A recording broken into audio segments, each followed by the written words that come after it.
Right, what's going on there, everyone? Welcome back to James Redmond TV. Before we get into the video, make sure you download the OneFootball app. Link is in the description. People, it is marvellous. Let me say that because that's my opinion and I want to give that opinion to y'all. Listen, it is a great app. I would suggest that you go and click the link in the description and download it for any transfer news, live updates, scores, anything to do with your team, other teams in any league, then make sure you go and download that. Any competition, you need an update, you need the new, go to OneFootball because it's all there. Absolutely amazing. Obviously, you can see on the screen right now, so up to date, so detailed, and do you know what, mate? I'd recommend it to the next guy. And I want to thank them very much for sponsoring this video because that's great of them, as they are helping the channel, therefore help them. But not only that, I was using this app even before they decided to sponsor the video, so really strongly recommend it. Go and download it. If I haven't said it once, let me say it again. Link is in the description. Enjoy the video, people.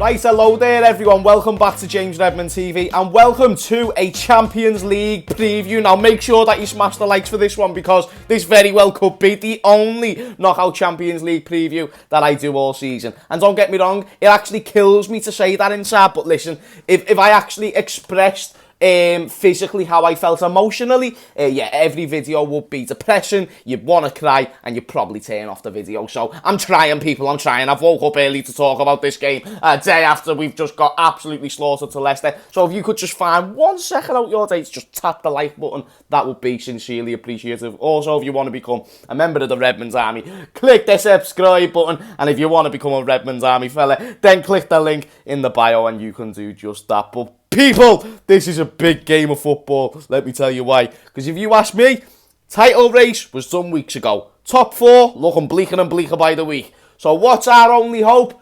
Champions League, baby. You know me. Come on, if you've seen the video, Champions League, baby. You know what I'm trying to say? That Hoffenheim video. That was our first game back in the Champions League. And here we are, playing friggin' Leipzig, and it's one of them things, mate, where you just don't know how it's going to go. Because stylistically, and styles make fights in the same way styles make matches, this is a very good game for Liverpool, stylistically. But guess what? So was Leicester, and look what happened there. So was City in many aspects. I'm not saying City were the best in terms of style of play, but, you know, in many aspects, City is easier for Liverpool than a Burnley, just because there's something about that low block that we've always struggled against, where we've always been able to find an opening in the bigger sides teams. And if you look at Leipzig, these are very much a bigger side, not the level of a City, but they've got them type of players where they've got quality and they can hurt us. I am going to get more into the threats of Leipzig and whatnot, but the first thing you've got to talk about is the two managers. You've got to talk about Nagelsmann versus Klopp, because let's be honest, Nagelsmann was probably wearing Jurgen Klopp pyjamas about 5 years ago. Let's just get that thing out the way. And not only that, when you talk about their style of play, when you talk about Jurgen Klopp's style of play when coming to England, it was very much that gegenpressing, let's do this business and let's get at them quick mode. And that's the way Nagelsmann likes to set up his team. He's someone who's actually had a massive influence at Leipzig. Leipzig's a young club. And in fact, another thing to mention, as well as the storyline of the two managers, is this isn't going to be taking place in the normal stadiums that it would. We can't go to Germany, and I don't think they can come here, otherwise they'll have to self-quarantine when they go back there for 2 weeks, which I don't think with the league they'd be able to afford to do. So there's many little factors that can come into this to why it can go either way and tip in either team's favour, you know what I'm saying, in terms of the scale. I just don't know how I see it going. I'm going to predict the lineup. I'm going to predict the score prediction. But I suppose before I do, let me tell you who to look out for when it comes to that Leipzig side, because they have got some very, very good players indeed that you cannot look past. And that when we're not on form, it actually kind of concerns me when you can think about some of these players. But let's talk about, let's start off in their midfield with a player, the French international, Christopher Nkunku. I'm just going to call him Christopher, but Nkunku is the prediction of how I'm terrible at saying names, but we'll go with it. Christopher.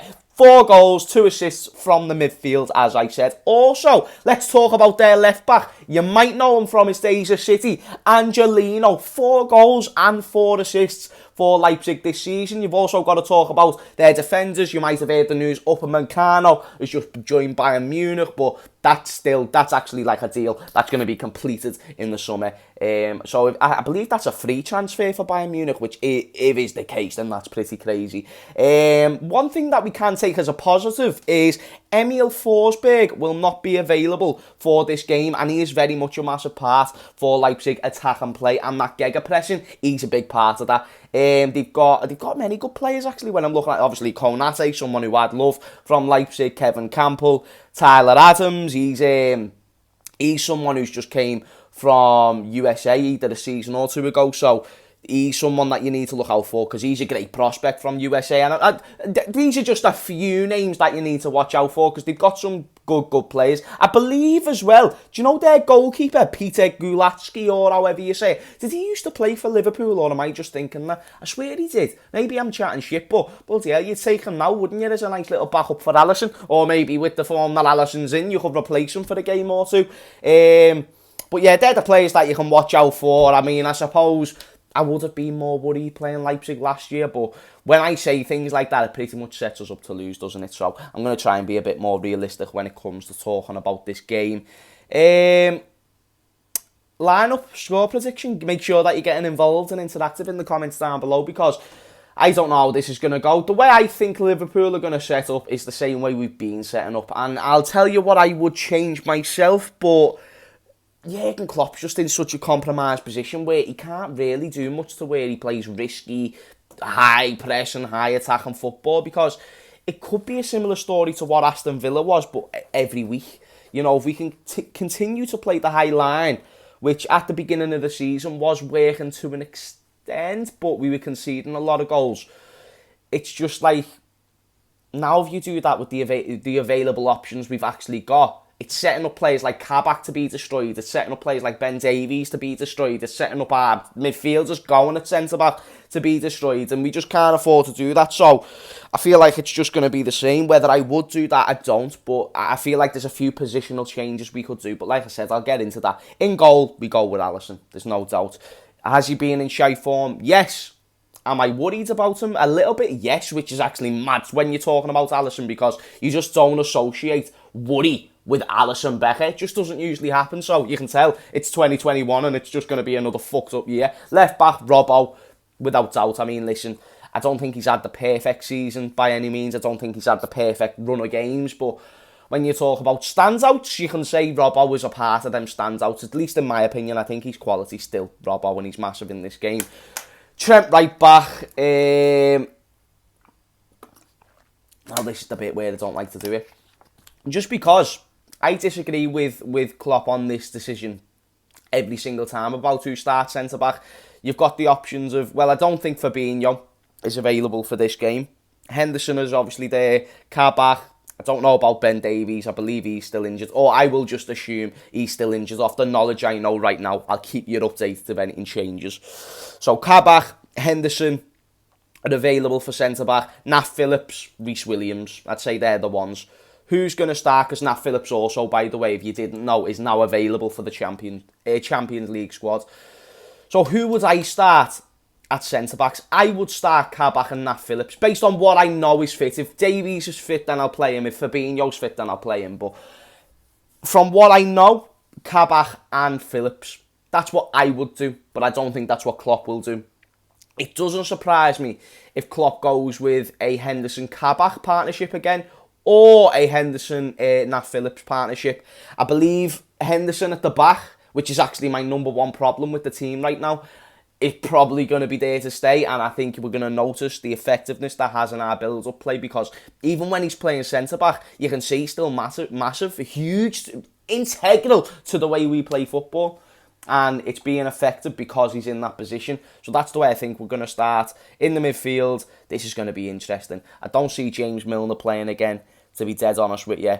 I think you've got to go with the usual midfield three of Thiago, Gini and Curtis Jones. I think that's the only fair way to look at it, because Curtis Jones has had two fantastic games, because I believe it was 1-1 until Curtis Jones got taken off the pitch. And I'm not trying to say if Curtis Jones stayed on the pitch, then, you know, we'd win the games. It just doesn't work that way. But it shows a little bit of something. And actually, when he was on the pitch, he was creating a bit of an influence. And I don't see Milner starting in this game. I don't see Ox or Shaqiri being given a chance.